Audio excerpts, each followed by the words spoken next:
हे रे पहिले पहिले ससुराल हम गेलिए। अच्छा गेलही आ दूध दही से खूब नहलिए। आ त ससुराल में मानना है छे। हे कौवा उड़ में ना उड़ बात सुनी है जरूर। हमरा कोनिया के मीठा सुन कुछो के नहीं लूट। हमरा कोनिया के मीठा सुन कुछो के नहीं लूट। कौवा उड़ में ना उड़ बात सुनी है जरूर। हमरा कोनिया के मीठा सुन कुछो नहीं छैलू। हमरा मौगिया के मीठा सुन कुछो नहीं छैलू। हमरा कोनिया के मीठा सुन कुछो नहीं छैलू रे। अरे त तब का ना बिया क्या लही रे।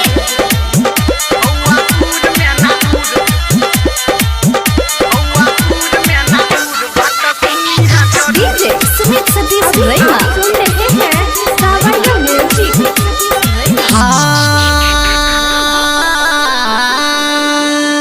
जिया बे जिया जिया। हे रे दोसर बेर पहुँचलऊ जखने।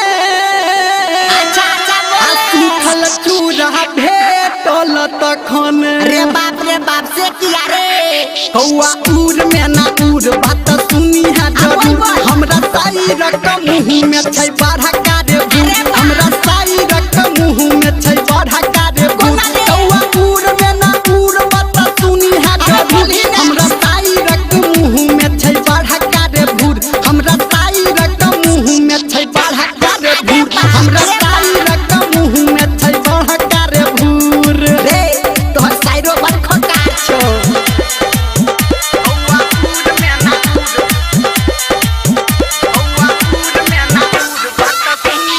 डीजे सुमित सतीश रैना मां गायत्री रिकॉर्डिंग स्टूडियो।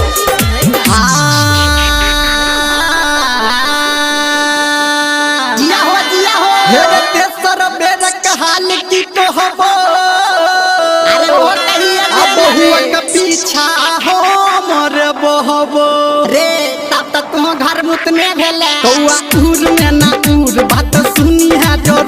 पहले खेलिए रसगुल्ला अब खेबै सुनगु। पहले खेलिए रसगुल्ला अब खेबै सुनगु। कौवा उड़ में ना उड़ बात सुनी है जरूर। पहले खेलिए रसगुल्ला अब खेबै हे रे गु। पहले खेलिए रसगुल्ला अब खेबै सुनगु। पहले खेलिए रसगुल्ला अब खेबै सुनगु रे। बहू के संगे संगे रहबै तबे न कहै छै अपन हारला बहुआ के मारल जोरे जो।